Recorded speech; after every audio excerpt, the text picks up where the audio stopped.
Welcome guys, welcome to my channel. Myself RV Joshi. और बेटा start करते हैं आज के सेशन को। आज के सेशन में हम काफ़ी कुछ चीज़ें यहाँ पर डिस्कस करेंगे। स्ट्रक्चर ऑफ एटम को हम पढ़ रहे हैं 11th class chemistry, chapter number 2, lecture number 5। इससे पहले 4 लेक्चर हमने कवर किए हैं जिसमें हमने काफ़ी कुछ चीज़ें डिस्कस की हैं।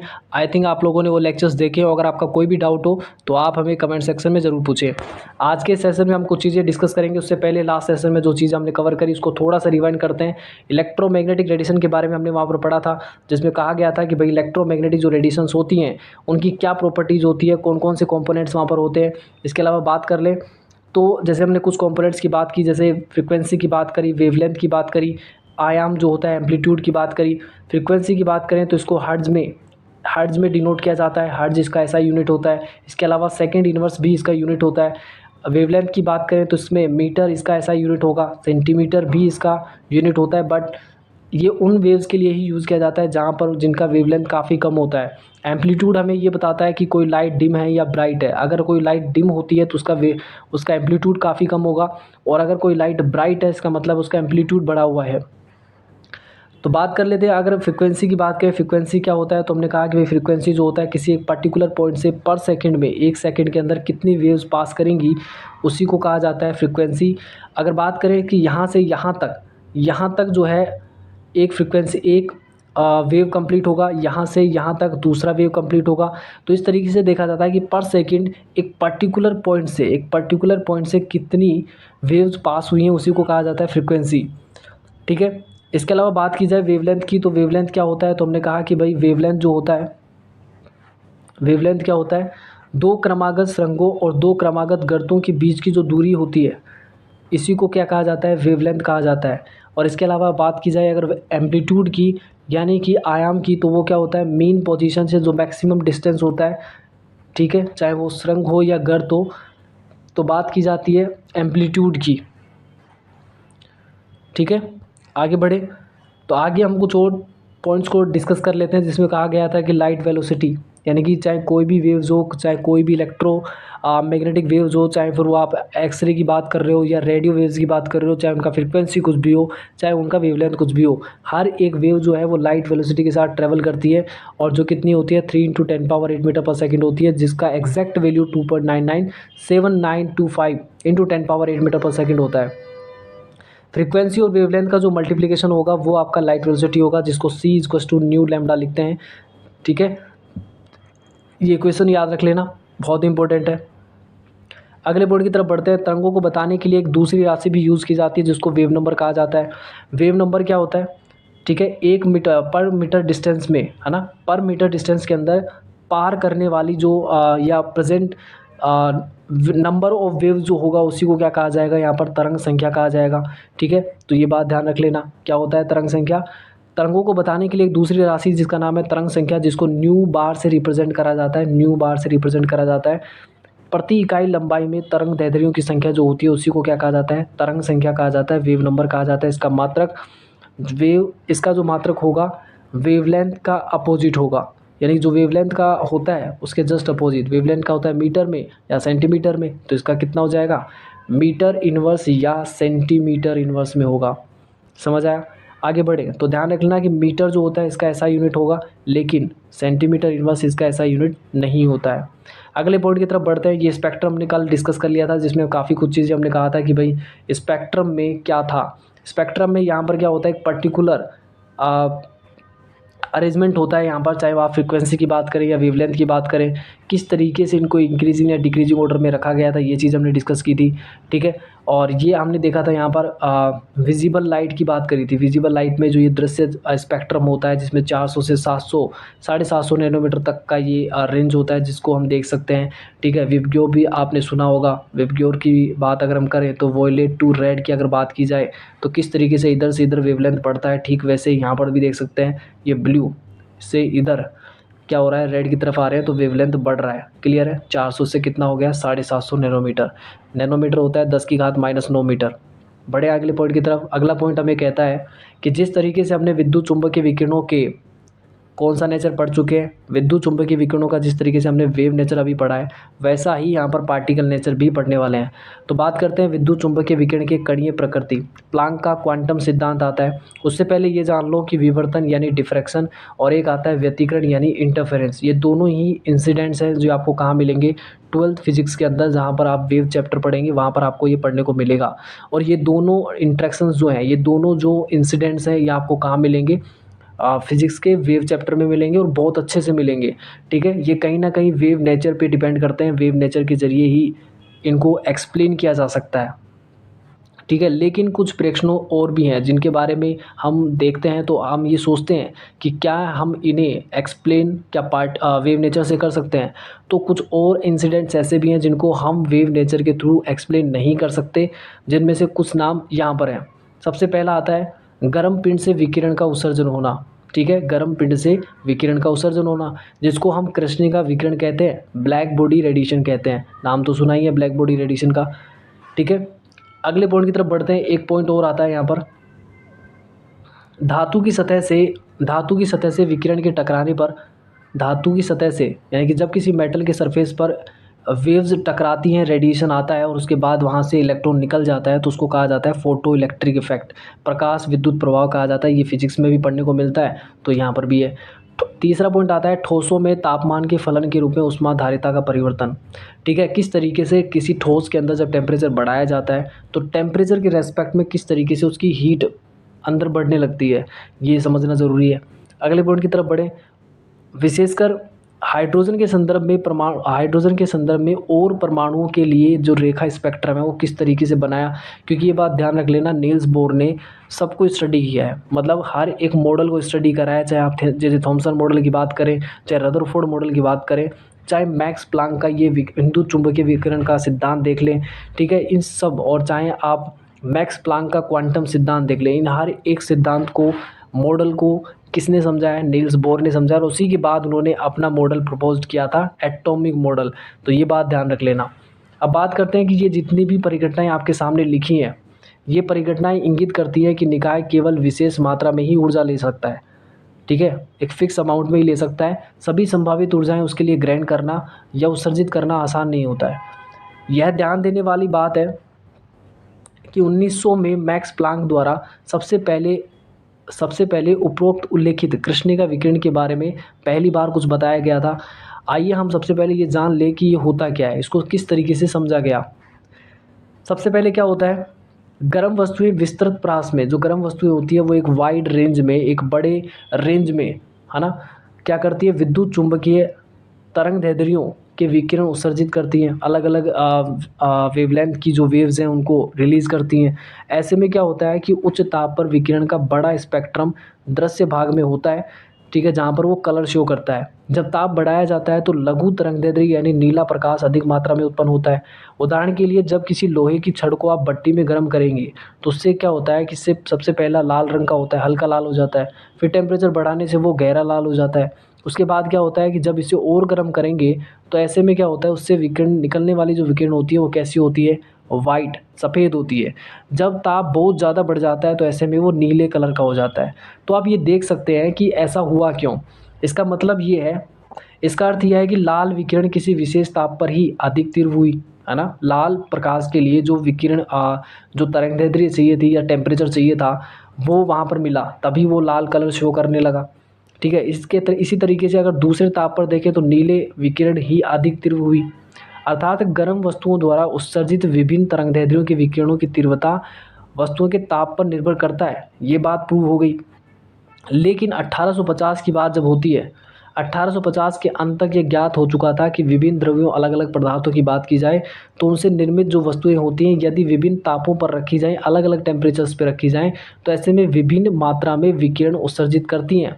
इसके अतिरिक्त यह भी था कि जब किसी वस्तु की सतह पर प्रकाश यानी कि विद्युत चुंबकीय विकिरण को डाला जाता है तो विकिरित ऊर्जा का कुछ भाग तो क्या हो जाता है, वहाँ से परावर्तित हो जाता है, या परावर्तित देख सकते हैं, टकरा के वापस लौट गया। तो कुछ भाग क्या हो जाता है, वहाँ पर अवशोषित हो जाएगा, तो कुछ भाग क्या हो जाएगा, आगे प्रेषित कर दिया जाएगा, भेज दिया जाएगा। अगले पॉइंट की तरफ बढ़े तो ऊर्जा का कुछ भाग ऐसे ही परावर्तित होता है, तो कुछ भाग अवशोषित होता है, तो कुछ भाग को प्रेषित कर दिया जाता है। अपूर्ण अवशोषण का कारण यह भी है कि नियमानुसार साधारण वस्तुएं होती हैं जो वहाँ पर यूज़ करी जा रही है। ठीक है, अब आप क्या सोच रहे हैं कृष्णिका विकिरण के बारे में? कृष्णिका विकिरण यानी ब्लैक बॉडी होता क्या है? ब्लैक बॉडी आप अगर ये सोचें तो ब्लैक बॉडी कहीं ना कहीं एक क्या होता है, एजम्पशन है, कहीं ना कहीं यहाँ पर क्या है, एक काल्पनिक है, क्योंकि ऐसा कुछ होता ही नहीं है। एक ऐसा आदर्श पिंड जो हर प्रकार की आवृत्ति के विकिरणों को एक समान उत्सर्जित भी कर दे और अवशोषित भी कर दे, उसी को कहा जाता है ब्लैक बॉडी। तथा इस पिंड से उत्सर्जित विकिरण को कृष्णिका विकिरण कहा जाएगा, ये बात कही गई। वास्तव में ऐसा कोई पिंड होता नहीं है। कार्बन ब्लैक लगभग कृष्णिका के बहुत समान होता है। कृष्णिका का एक अच्छा अगर आप एग्जाम्पल लें तो एक सूक्ष्म छिद्र युक्त गुहा मानी जाती है। ठीक है, एक गुहा जिसके अंदर एक छोटा सा होल रखा गया है जहाँ से वेव्स या रेडिएशन को अंदर डाला गया है। ठीक है, और इससे बाहर निकलने का कोई दूसरा रास्ता यहाँ पर नहीं है। तो आगे बढ़ते हैं। तो सबसे बड़ा अच्छा एग्जाम्पल है यहाँ पर सूक्ष्म छिद्र युक्त एक गुहा, जिसमें एक छिद्र के अलावा कोई अन्य द्वार नहीं होता। गुहा में छिद्र से प्रवेश करने वाली कोई भी किरण गुहा की भीतरी दीवारों से परावर्तित होती रहती है। मतलब यहाँ से एंटर करी तो ऐसे में टकरा टकरा के दीवारों से टकरा करके फाइनली ये दीवार के जरिए ही क्या हो जाती है, अवशोषित हो जाती है। तो अंत में गुहा की दीवार द्वारा ही अवशोषित हो जाती है। कृष्णिका विकिरण ऊर्जा की आदर्श रेडिएटर भी होती है। जो कृष्णिका है यानी कि ब्लैक बॉडी होता है, वो विकिरण ऊर्जा का आदर्श रेडिएटर होता है। मतलब उसमें आप एनर्जी, या तो अगर एनर्जी लेगा तो यूनिफॉर्मली बांट देगा, और अगर ठीक है, तो अगर एनर्जी लेगा तो वो यूनिफॉर्मली क्या कर लेगा, स्प्रेड कर लेगा थ्रू आउट द सिस्टम, यानी कि पूरे सिस्टम में बराबर बराबर हर जगह बांट लेगा। ठीक है, अगले पॉइंट की तरफ बढ़े। अगला पॉइंट ये कहता है, इसके अतिरिक्त कृष्णिका अपने परिवेश के साथ तापीय साम्य में होती है। मतलब जिस टेम्परेचर में उसको रखा जाएगा उसके अकॉर्डिंग अपने आप को एडजस्ट भी कर लेता है। यह दिए गए समय में प्रति इकाई क्षेत्रफल में उतनी ही ऊर्जा विस्तृत करेगा जितनी उसने परिवेश से अवशोषित की होगी। कृष्णिका से उत्सर्जित प्रकाश की मात्रा, विकिरण की तीव्रता तथा उसके स्पेक्ट्रम में वितरण केवल उसके ताप पर निर्भर करता है। ये बात क्लियर हो गई। टेम्परेचर का कहीं ना कहीं तीव्रता से रिलेशन है। अगले पॉइंट की तरफ बढ़ते हैं। दिए गए तापमान पर उत्सर्जित विकिरण की तीव्रता तरंगदैर्ध्य के बढ़ने के साथ बढ़ती है। ठीक है, जैसे जैसे टेम्परेचर बढ़ रहा है विकिरण की तीव्रता बढ़ रही है, तरंगदैर्ध्य बढ़ने के साथ साथ एक तरंगदैर्ध्य पर यह अधिकतम होती जाती है। उसके बाद तरंगदैर्ध्य की और अधिक अगर बढ़ेगी तो ऐसे में ये घटने लगता है। ये डायग्राम से अभी समझेंगे हम। इसके अतिरिक्त जैसे जैसे ताप बढ़ाया जाता है तो वक्र का जो उच्चिष्ट मैक्सिमा होता है, अपर पॉइंट होता है, वो लघु तरंगदैर्ध्य की ओर स्थानांतरित होने लगता है। विकिरण की तीव्रता का पूर्व अनुमान लगाने के लिए ये देखो ध्यान से, इस डायग्राम से इस चीज़ को समझ सकते हो कि यहाँ पर हुआ क्या है। एक यहाँ पर इधर है इंटेंसिटी तीव्रता और इधर क्या है, तरंगदैर्ध्य नैनोमीटर के अंदर। तो एक टेम्परेचर T2, दूसरा temperature T1। T2 is greater than T1 यहाँ लिखा हुआ है।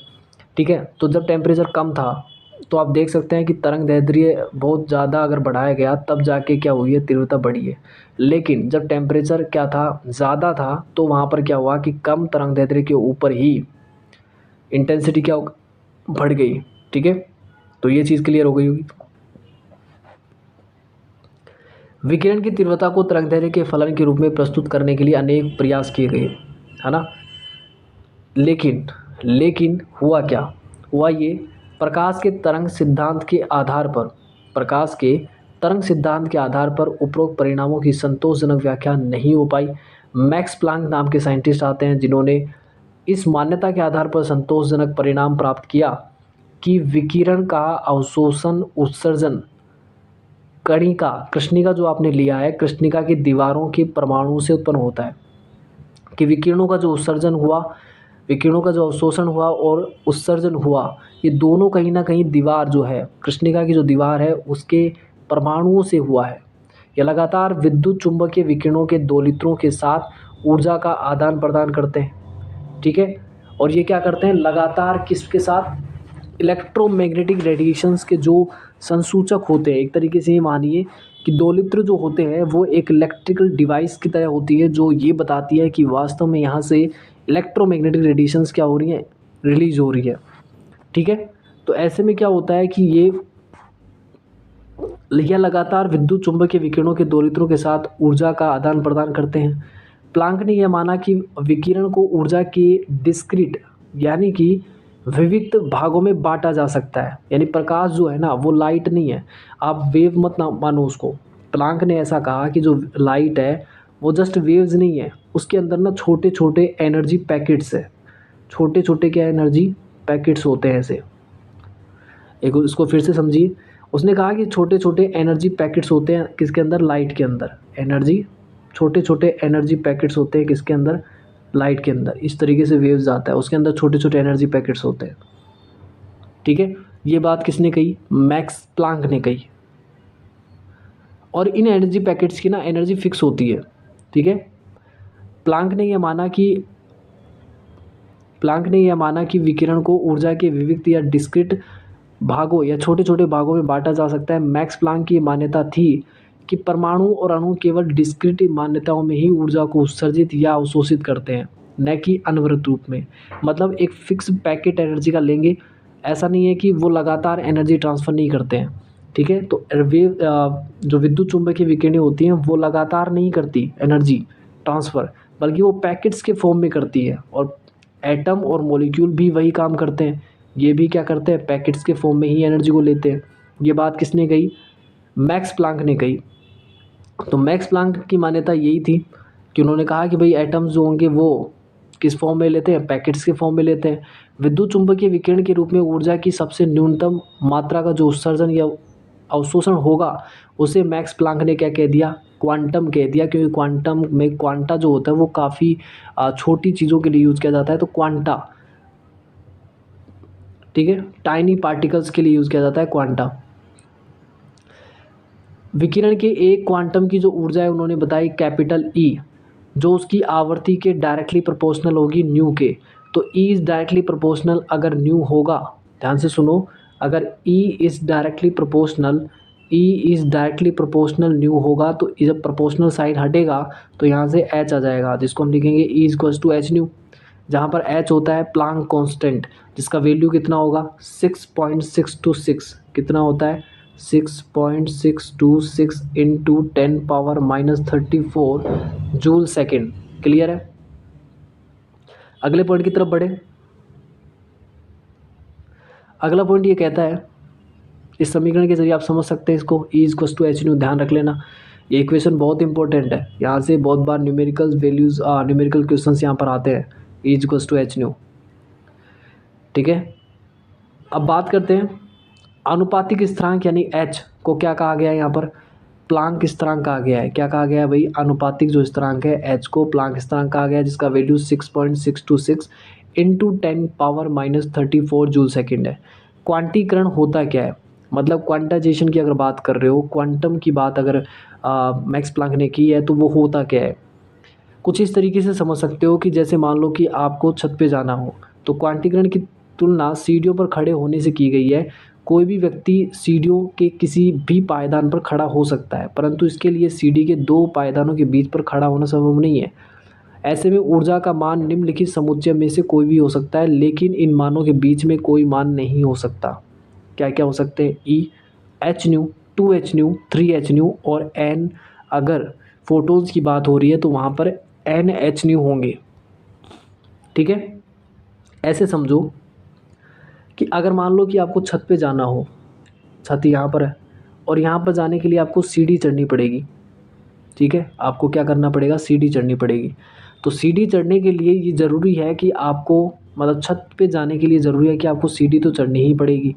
अब सीढ़ी चढ़नी पड़ेगी ये ज़रूरी है, तो आपको ये वाला जो गैप है ना ये कवर करना पड़ेगा।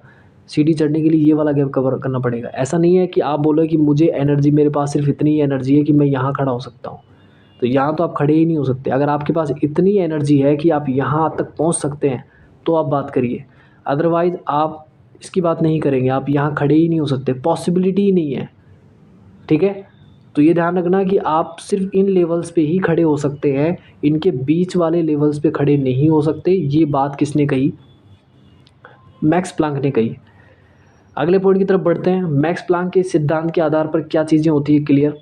इस सिद्धांत के अनुसार प्लांक इस सिद्धांत के अनुसार प्लांक कृष्णिका से विभिन्न तापों पर उत्सर्जित विकिरण की तीव्रता, वितरण की आवृत्ति और तरंगदैर्ध्य के फलन के रूप में व्याख्या कर सके।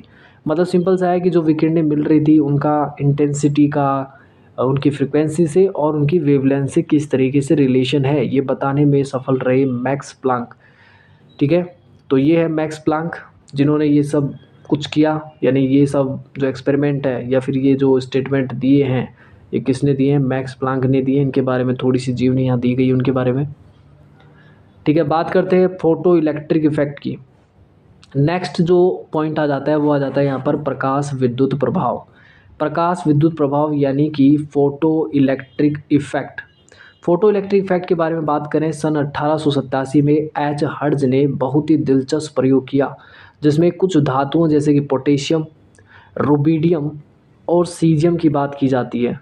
ठीक है, और सीजियम की बात की जाती है, तो ये बात ध्यान रखना, पोटेशियम, रुबिडियम, सीजियम इत्यादि की सतह पर उन्होंने उचित आवर्ती या उपयुक्त आवर्ती वाला प्रकाश जब डाला तो उन्होंने देखा कि वहाँ से इलेक्ट्रॉन निकल जाते हैं, और इसी परिघटना को उन्होंने प्रकाश विद्युत प्रभाव कहा। क्या कहा इन्होंने इतनी सी बात कही कि भाई इन्होंने एक बात देखी कि जब किसी मेटल के सरफेस पर, और वो मेटल क्या हो सकते हैं, पोटेशियम, रुबिडियम और सीजियम जैसे एलिमेंट्स हैं, मेटल्स हैं, इनके सरफेस पर जैसे ही एक उपयुक्त आवर्ती का प्रकाश डाला जाता है तो ऐसे में क्या होता है, इनके मेटल सरफेस से, इस सरफेस से ना इलेक्ट्रॉन का रिमूवल होता है।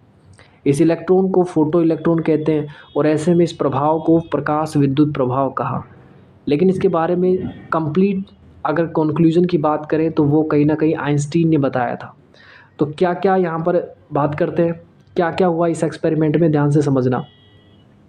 धातु की सतह से प्रकाश पुंज के टकराते ही उस सतह से इलेक्ट्रॉन निकलते हैं, अर्थात धातु की सतह से इलेक्ट्रॉन का निष्कासन होना और सतह पर प्रकाश पुंज के टकराने के बीच कोई समय नहीं होता, मतलब कोई टाइम गैप होता ही नहीं है।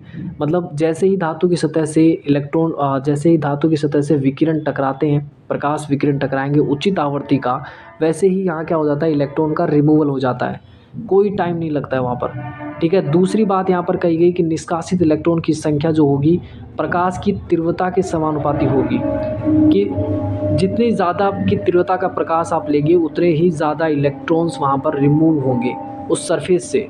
ठीक है, अगले पॉइंट की तरफ बढ़े।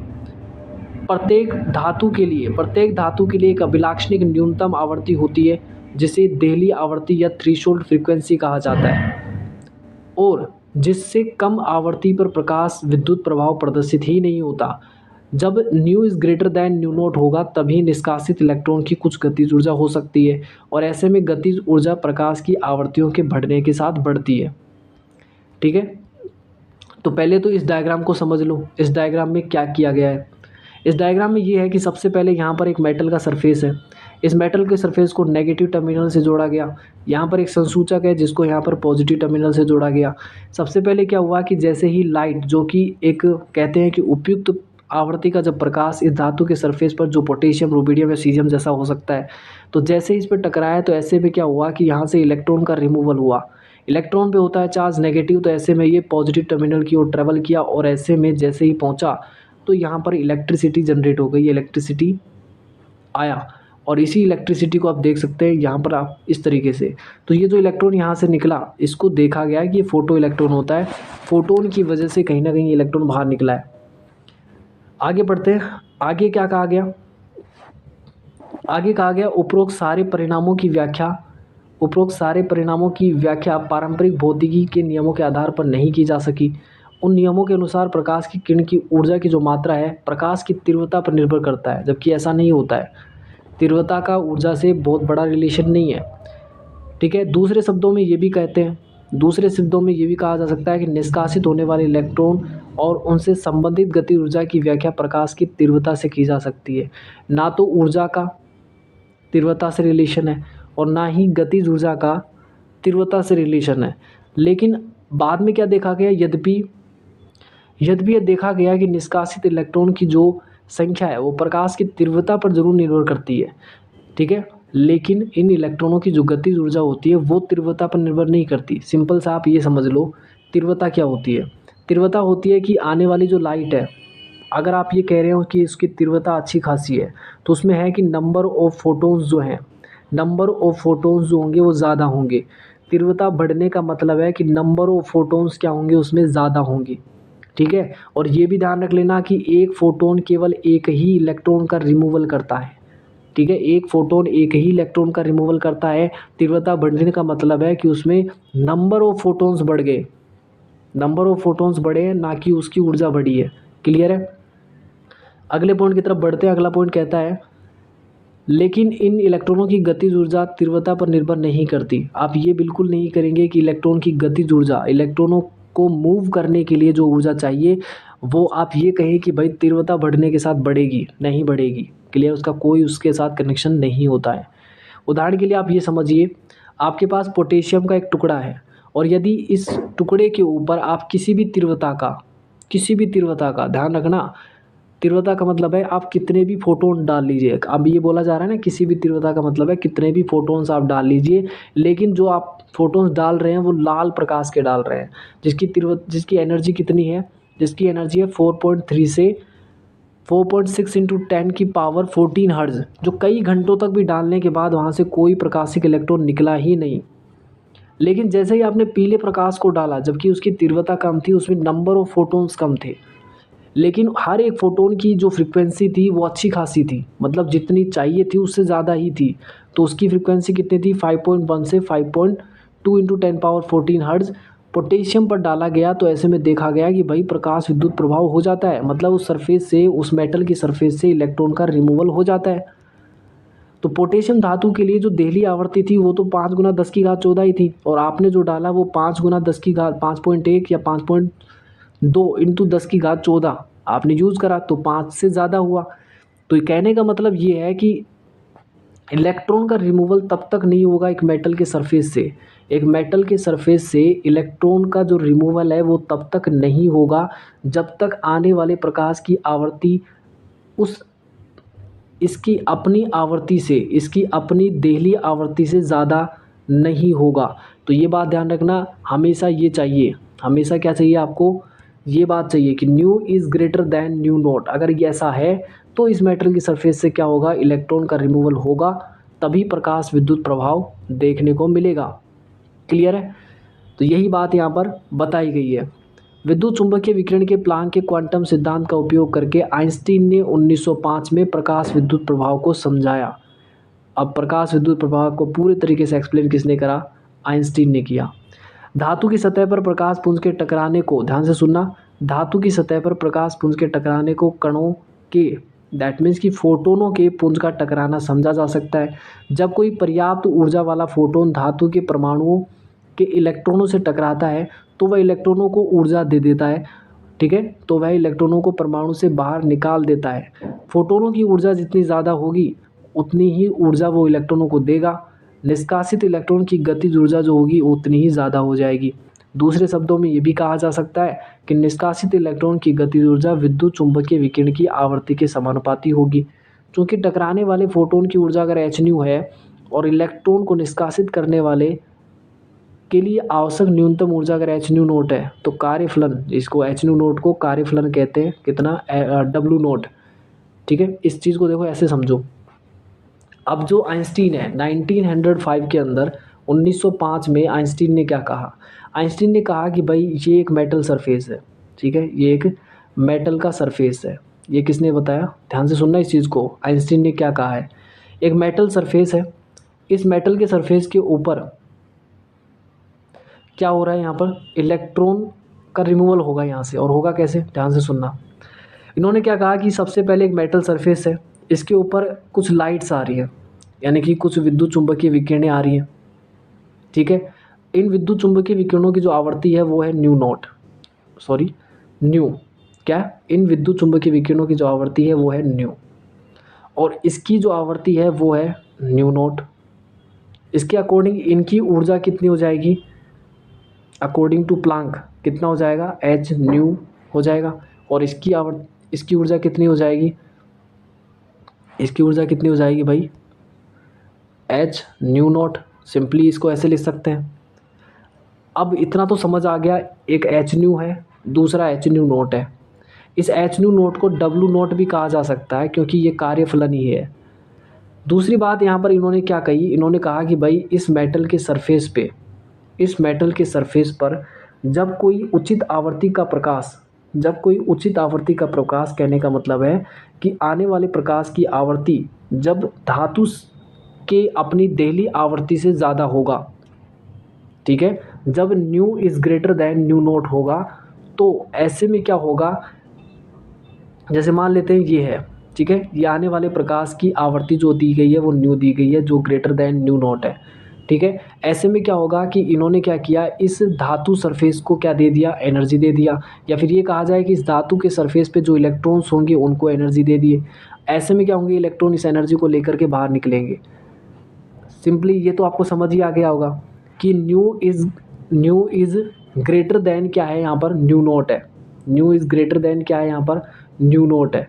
तो न्यू इज़ ग्रेटर देन अगर न्यू नॉट है, न्यू इज़ ग्रेटर देन अगर न्यू नॉट है, तो इसका मतलब है कि आने वाले प्रकाश की आवर्ती, आने वाले प्रकाश की ऊर्जा इस धातु सरफेस के लिए जितनी ऊर्जा रिक्वायर्ड थी, या इलेक्ट्रॉन को निकालने के लिए जितनी एनर्जी की रिक्वायरमेंट थी, उससे तो ज़्यादा ही है। तो ऐसे में क्या होगा कि ये जो इलेक्ट्रॉन बाहर निकला है ये कुछ एनर्जी बचा के लेके जाएगा। मतलब मान लेते हैं इसने अगर एनर्जी इसको कितनी दी, एच न्यू दी है, तो उसमें से एच न्यू नॉट ही काम आई है। बाकी एनर्जी जो है वो इस इलेक्ट्रॉन के पास होगी, जो इसकी गतिज ऊर्जा के फॉर्म में होगी। कितनी होगी, हाफ एम वी स्क्वायर। गति ऊर्जा को हम किस तरीके से लिखते हैं, इस तरीके से हाफ एम वी स्क्वायर लिखते हैं। समझ आया? तो यही सब चीज़ें यहाँ पर बताई गई है, ठीक है। तो ये समझिए ऊर्जा में जो अंतर मिला, ऊर्जा के अंदर जो अंतर मिलेगा ना, कि कितना कार्यफलन था, कितना आपने उसको एनर्जी दिया, इन दोनों का जो डिफरेंस होगा वही उसकी गतिज ऊर्जा होगी, ठीक है। तो अब ये समझिए यहाँ लिखा है ऊर्जा में जो अंतर मिलेगा, ऊर्जा में जो अंतर मिलेगा मतलब आने वाले फोटोन की ऊर्जा एच न्यू और उस धातु सरफेस का जो अपना कार्यफलन है एच न्यू नॉट, इन दोनों का जो डिफरेंस होगा वही क्या होगा, यहाँ पर गतिज ऊर्जा देगा किसको, इस फोटो इलेक्ट्रॉन को। फोटो इलेक्ट्रॉन की गतिज ऊर्जा में स्थानांतरित हो जाता है। ध्यान रखना, फोटो इलेक्ट्रॉन किसको कह रहे हैं, धातु की सरफेस से निकलने वाले जो इलेक्ट्रॉन होते हैं उसी को कहा जाता है फोटो इलेक्ट्रॉन। क्या कहा जाता है, फोटो इलेक्ट्रॉन, ठीक है। तो फोटो इलेक्ट्रॉन की गतिज ऊर्जा में बदल जाएगा। ऊर्जा के संरक्षण नियम के अनुसार, कंजर्वेशन ऑफ एनर्जी के नियम के अनुसार, अगर आने वाले फोटोन की ऊर्जा थी एच न्यू थी, उसमें से कुछ एनर्जी जो है वो किसने ले ली, उस इलेक्ट्रॉन ने ले ली। किसके लिए, इलेक्ट्रॉन को उस सरफेस से निकलने के लिए, और बाकी जो एनर्जी थी वो उस इलेक्ट्रॉन के पास उसके काइनेटिक एनर्जी की फॉर्म में चली गई। तो ऐसे में जो टोटल एनर्जी होगी, मतलब उस इलेक्ट्रॉन ने जो एनर्जी यूज़ करी वो, और जो उसकी काइनेटिक एनर्जी है वो, ये तो वो एनर्जी है जो उसने इलेक्ट्रॉन ने यूज़ करी है, और दूसरी ये वो एनर्जी है जो इलेक्ट्रॉन के पास अभी उसकी काइनेटिक एनर्जी है जिसकी वजह से वो मूव कर रहा है। इन दोनों एनर्जी का सम किसके बराबर होगा, आने वाले फोटोन की एनर्जी के बराबर होगा, ठीक है। तो ये बात समझ आ गई होगी। अब इस डायग्राम से आपने समझ लिया, इस इक्वेशन से आपने ये बात तो क्लियर कर ली। ये ध्यान रखना, H nu is equals to H nu, ध्यान रखना आने वाले फोटोन की, एच न्यू क्या है, आने वाले फोटोन की एनर्जी, एच न्यू नोट है जो आपने मेटल सरफेस लिया है, जो मेटल लिया है उसकी अपना कार्यफलन है, ठीक है, या उससे इलेक्ट्रॉन को निकालने के लिए कितनी एनर्जी की रिक्वायरमेंट है, और ये उस इलेक्ट्रॉन की काइनेटिक एनर्जी होगी जिसके साथ वो मूव कर रहा है, ठीक है। अब और चीज़ें यहाँ पर समझी जाएँ तो इसमें एम ई होता है, जहाँ एम ई इलेक्ट्रॉन का द्रव्यमान होगा और वी इसका वेग होगा। अंत में अधिक तीव्रता वाले प्रकाश में फोटोनों की संख्या अधिक होगी। ये बात क्लियर हो गई। हमने कहा था कि जहाँ तीव्रता ज़्यादा, कहने का मतलब है कि उसमें फोटोन्स की संख्या ज़्यादा है, और एक फोटोन्स केवल एक ही इलेक्ट्रॉन को निकाल सकता है। आप ये बिल्कुल नहीं कहेंगे कि हम एक फोटोन से एक से ज़्यादा इलेक्ट्रॉन को निकाल सकते हैं क्या, बिल्कुल नहीं निकाल सकते। आप ये भी कहेंगे हम एक फ़ोटोन की एनर्जी बढ़ा लेंगे, तो ज़्यादा एनर्जी का फ़ोटोन ले ले तो क्या नहीं कर सकता, क्या एक से ज़्यादा इलेक्ट्रॉन्स को रिमूव नहीं कर सकता, ठीक है। एक फ़ोटोन केवल एक ही इलेक्ट्रॉन को रिमूव करेगा, और वो तभी ही करेगा, वो तब करेगा जब उस फोटोन के पास उतनी एनर्जी है या फिर उतनी फ्रिक्वेंसी है जो उस मेटल सरफेस के देहली आवर्ती से ज़्यादा होगी, तभी ये फोटो इलेक्ट्रिक इफेक्ट देखने को मिलेगा, और तभी उस मेटल सरफेस से फोटो इलेक्ट्रॉन बाहर निकलेगा, ठीक है। तो ये बात समझ आ गई। जहाँ me इलेक्ट्रॉन का द्रव्यमान और v इसका वेग है। अंत में अधिक तीव्रता वाले प्रकाश में फोटोनों की संख्या अधिक होगी। परिणाम स्वरूप निष्कासित इलेक्ट्रॉन की संख्या भी उस प्रयोग की तुलना में अधिक होगी जिससे कम तीव्रता के प्रकाश का उपयोग किया गया है। ठीक है, तो आई थिंक ये चीज़ें समझ आ गई होंगी। यहाँ पर ध्यान रख लेना कौन किस पे डिपेंड कर रहा है। सिंपल सा है कि ये जो इस इलेक्ट्रॉन की गतिज ऊर्जा होगी, ये आने वाले प्रकाश की जो वेव फ्रीक्वेंसी होगी, यानी कि इस इलेक्ट्रॉन की जो गतिज ऊर्जा होगी ना, ½ mv², ये डिपेंड करेगी, ½ mv² जो है वो डिपेंड करेगी किसके ऊपर, आने वाले लाइट की फ्रीक्वेंसी के ऊपर, न्यू के ऊपर डिपेंड करेगी। ये जितना ज़्यादा होगा ये काइनेटिक एनर्जी ना उतनी ही ज़्यादा होगी। ठीक है, और काइनेटिक एनर्जी का प्रकाश की तीव्रता से कोई रिलेशन नहीं होता है। काइनेटिक एनर्जी का क्या, काइनेटिक एनर्जी का प्रकाश की तीव्रता से क्या नहीं होता, कोई भी रिलेशन नहीं होता। आप प्रकाश की तीव्रता कितनी भी बढ़ा दो, काइनेटिक एनर्जी बढ़ने या घटने वाली नहीं है। वो सिर्फ किस पे डिपेंड करती है, वो केवल और केवल ऊर्जा पे डिपेंड करती है। आने वाले प्रकाश की ऊर्जा कितनी थी, आने वाले प्रकाश की फ्रीक्वेंसी कितनी थी। ठीक है, ये बात ध्यान रखना। हाँ, आप इंटेंसिटी की बात कर रहे हो, तीव्रता की बात कर रहे हो, तो उससे केवल और केवल नंबर ऑफ फोटॉन्स बढ़ाए जा सकते हैं। जिससे नंबर ऑफ इलेक्ट्रॉन्स बढ़ जाएंगे, फोटो इलेक्ट्रॉन्स का नंबर बढ़ जाएगा। लेकिन वो तभी बढ़ेगा जब new is greater than new not होगा। मतलब आने वाले प्रकाश की आवृत्ति जब मेटल सरफेस के देहली आवृत्ति से ज़्यादा होगी। तो आई थिंक आप सबको ये सब चीज़ें समझ आ गई होंगी। आज के सेशन को हम यहीं एंड करते हैं।